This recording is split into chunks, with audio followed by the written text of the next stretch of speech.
आप जानते हैं कि ब्लैक होल क्या होते हैं? ये ब्रह्मांड के सबसे रहस्यमयी और शक्तिशाली पिंडों में से एक हैं।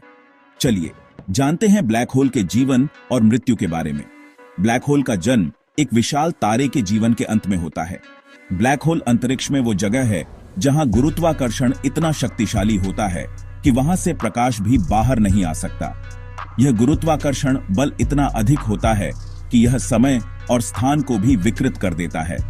जब एक विशाल तारा अपने जीवन के अंत में पहुंचता है तो वह सुपरनोवा विस्फोट के बाद ब्लैक होल में बदल सकता है।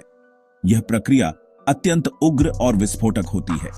ब्लैक होल का जीवन चक्र बहुत लंबा होता है। यह अरबों वर्षों तक अस्तित्व में रह सकते हैं, धीरे धीरे अपने आसपास के पदार्थ को निगलते हुए। लेकिन क्या आपने कभी सोचा है कि ब्लैक होल की मृत्यु कैसे होती है? यह प्रक्रिया भी उतनी ही रहस्यमयी है जितनी इसकी उत्पत्ति। वैज्ञानिकों के अनुसार ब्लैक होल धीरे धीरे विकिरण के माध्यम से अपनी ऊर्जा खोते हैं, जिसे हॉकिंग विकिरण कहते हैं। यह विकिरण ब्लैक होल को धीरे धीरे समाप्त कर देता है। अंततः वो पूरी तरह से गायब हो सकते हैं। यह प्रक्रिया इतनी धीमी होती है कि इसे समझना और मापना बहुत कठिन है। क्या आप जानते हैं कि हमारे आकाशगंगा में भी ब्लैक होल हैं? इनमें से सबसे बड़ा ब्लैक होल हमारी आकाशगंगा के केंद्र में स्थित है, जिसे सैजिटेरियस ए कहा जाता है। ब्लैक होल कई प्रकार के होते हैं, जैसे stellar black hole, supermassive black hole और इंटरमीडिएट ब्लैक होल।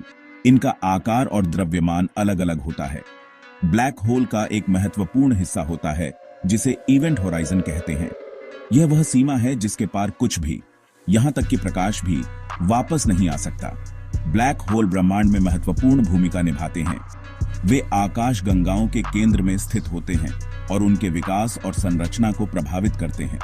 अगर आपको यह जानकारी रोचक लगी हो तो लाइक और सब्सक्राइब करना न भूलें। इससे हमें और भी अद्भुत जानकारियां आप तक पहुंचाने में मदद मिलेगी। वर्ल्ड ऑफ नॉलेज में आपका स्वागत है। यहां हम आपको ब्रह्मांड के रहस्यों से रूबरू कराते हैं।